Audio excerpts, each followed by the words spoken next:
Hey everyone, today I'm going to be going over the Chapter 16 tutorial for capital structure, bankruptcy costs, and debt holder, equity holder conflicts. So this tutorial is quite a long one, so I'll just go over a few of the questions.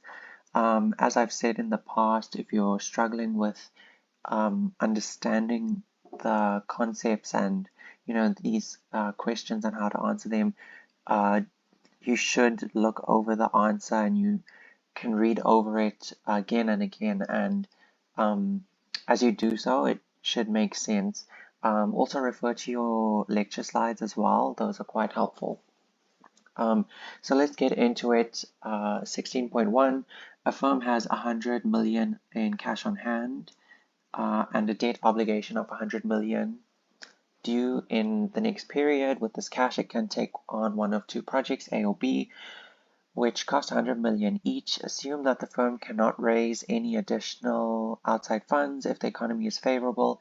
A will pay 120 million and B will pay 101 million.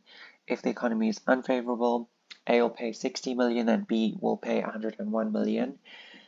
Assume investors are risk neutral, there's no taxes or cost of bankruptcy, the risk-free rate is 0 and the probability of each state is 0.5. Part A asks you to calculate the net present value of each project. So it'll just be 0.5 times your 120 million from the good state, and then this is the 60 million from the bad state, and then they minus the cost of the project. So A is negative 10 million, and they do the same for B, and it's a positive 1 million. And then part B says which project will equity holders want the managers to take and why. So they basically look at the amount that the equity holders will receive from each project. So 0.5 times 120 million minus 100 million, so that's what they receive from project A in the good state, and then in the bad state they'll receive 0.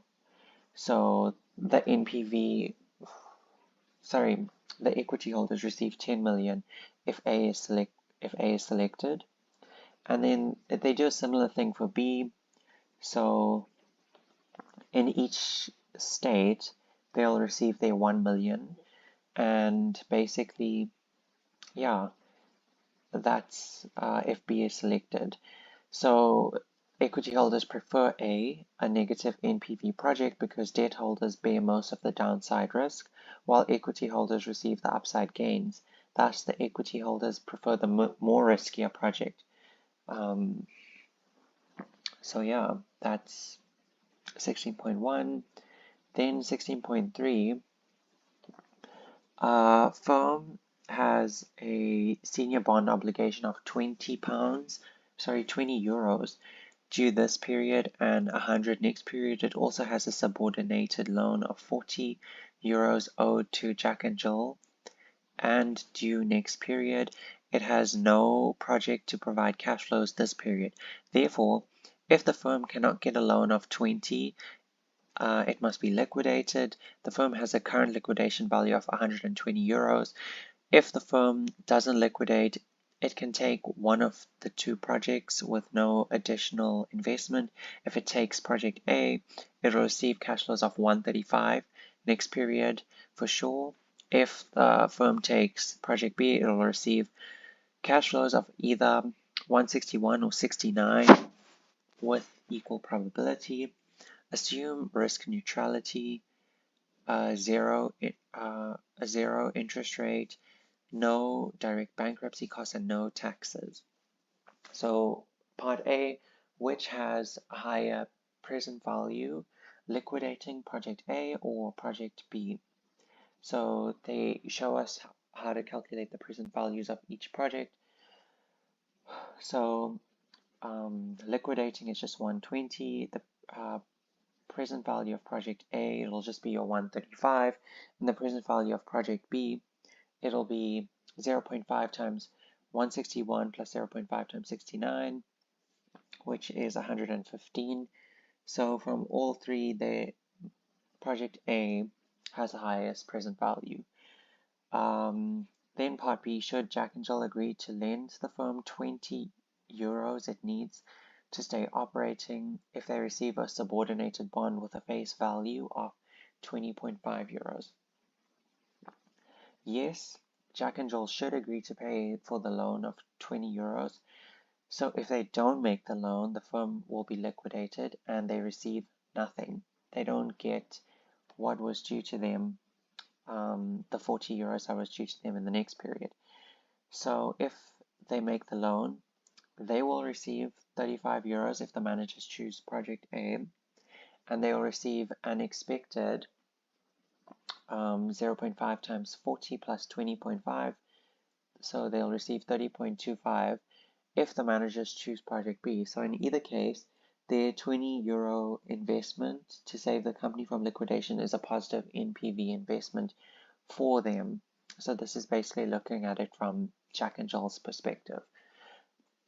Okay, and then if the firm does receive the loan from Jack and Jill, which project will the managers choose if they act in the interest of the equity holders? So the managers acting in the interest of the equity holders will choose project B. Why is this? So if the firm is liquidated, equity holders will receive nothing.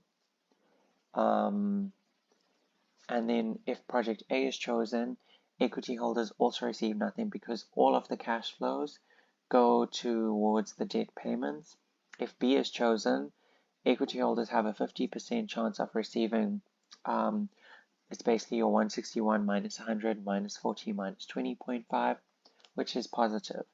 So out of all the scenarios, this one works out for the equity holders. They actually receive something. So equity holders prefer the risky, lower NPV project. So remember, they're always going to want to put themselves first in this case, extract as much value as they can for themselves. That's basically what the conflict is about between equity holders and debt holders. Okay. 16.4, we've got LFC they can pursue either Project Dress or Project Cosmetic with possible payoffs at year end as follows. So we've got a nice little table for a bad economy with a probability of 30% and a good economy with a probability of 70%, and we've got two projects, Dress and Cosmetic, and then they give us the cash flows. So each project costs 60 million at the beginning of the year.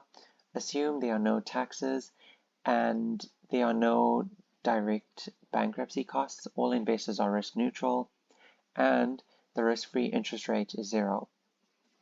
Which project should they pursue if it's all equity financed and why? So they calculate the NPV of Dress and Cosmetic. So for Dress, it'll be 0.3 times the 20 million plus 0.7 times the 90 million minus the cost of the project. So for Dress, they get an NPV of 9 million, and for Cosmetic, they get an NPV of 3 million. If LFC is all equity financed, then Dress is the better project because it has the greater NPV. Then part B says, if LFC has a 50 million bond obligation at the end of the year, which project would its equity holders want to pursue and why? So they basically calculate the value of the equity given that they choose the Dress project. So it'll be 0.3 in the bad economy.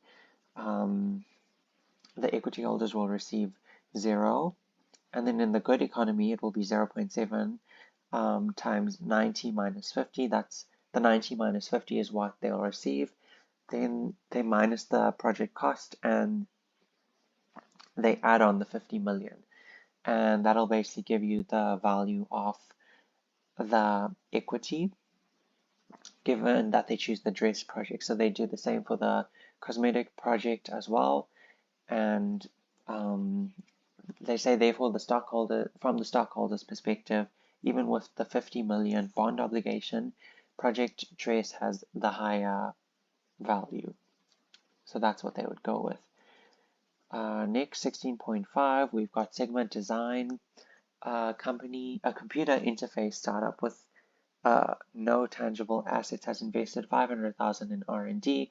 The success of the R&D effort as well as the state of the economy will be observed in 1 year. If the R&D is successful, they give us a probability of 90%. Sigma will require 530,000 worth of investment to start manufacturing. If the economy is favorable, again with a probability of 90%, the project is worth 1.53 million, and if it's unfavorable, the project will have a value of 610,000. Demonstrate how the value of Sigma is affected, whether or not it was originally financed with debt or equity. Assume no taxes, no bankruptcy costs, all investors are risk neutral, and the risk-free rate is 0. So they calculate the NPV if it's equity financed.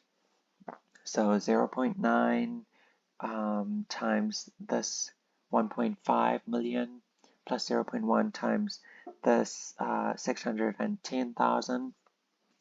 So that's the good state and the bad state minus the project cost or the investment cost of 530,000. So remember that only takes place with a 90% probability, so that's why they times it again by 0.9, and then they minus the initial 500,000 which was invested. That's how they get that NPV. And then they do the same for the debt, 0.9 times the 1.53 million minus the 530,000 times 0.9 minus the 500,000 project cost. And then they say the value of Sigma Design is lower with debt financing since the firm passes up the positive NPV project when the economy is unfavorable.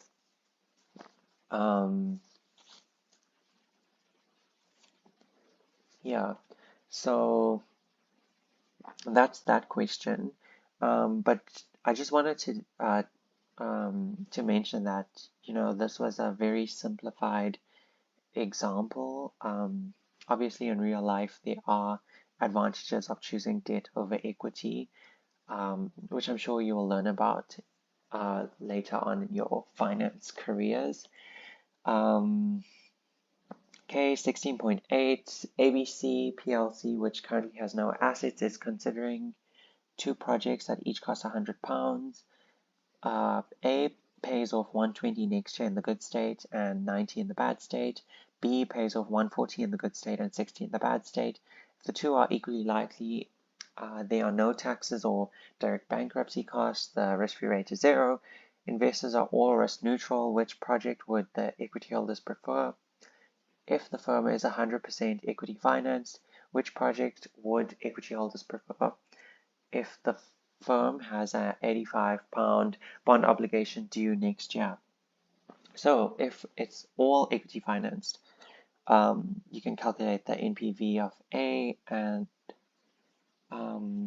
it'll be 0.5 times the 120 of the good state and 90 of the bad state minus the project cost of 100. So you get £5.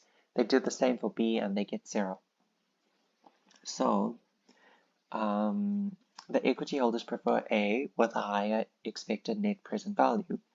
If the firm has an 85 bond obligation due next year, then things change. So it'll be 0.5 times 120 minus the 85 that's due to the debt holders, plus the 0.5 times 90 minus 85, minus that remaining 15, and basically the NPV of A is 5 and the NPV of B is 12.5. So we're just taking that 85 debt and we're putting it into the individual states of each project. So if you look for B, if you look at B, the equity holders will receive, in the good state, they'll get 0.5 times 140 minus 85. And then in the bad state, it'll be 0.5 times 0, because they will get nothing from that at the bad state of project B. And then they still have to pay that 15, and that's how you get the 12.5. So the equity holders will prefer project B, the project with the lower expected NPV, since the bond holders bear the loss in the bad state. Okay, and 16.9, it's more of a theory question, so I'll let you guys go over that. So is 16.10. Again, if you don't understand it, please just read over the answers and read the question carefully. Just go over it slowly and it'll make sense. 16.11, again, another theory. 16.12, let's go over that one. Consider the case of Ajax Manufacturing, which has just completed an R&D project on satellite navigation that required a 70 million euro bond obligation. The R&D effort resulted in an investment opportunity that'll cost 75 million and generate cash flows of 85 in the event of recession, with a probability of 20% and 150 if economic conditions are favorable, with a probability of 80%. So what is the NPV of the project, assuming no taxes, no bankruptcy costs, risk neutrality, risk-free interest rate of 0? Can the firm fund the project if the original debt is a senior obligation and doesn't allow the firm to issue additional debt? So they work out the NPV of the project. So 0.2 times the 85 million, so that's for the bad state, plus 0.8 times the 150 million, that's the good state, minus the project cost of 75 million. And they get an NPV of 62 million. So that's the important figure which you look at. So the firm, they say the firm cannot issue equity to fund the project because the equity holders will not be willing to finance the project. Equity holders won't finance the project because the value of the equity, which they've calculated here, is less than the project cost of 75 million. So the 67 million is less than the 75 million. And that's the bottom line of 16.12. 16.14, again, another theoretical question. So I'll let you guys go over that. And that's the end of the tutorial. I hope it helped. Thanks for watching.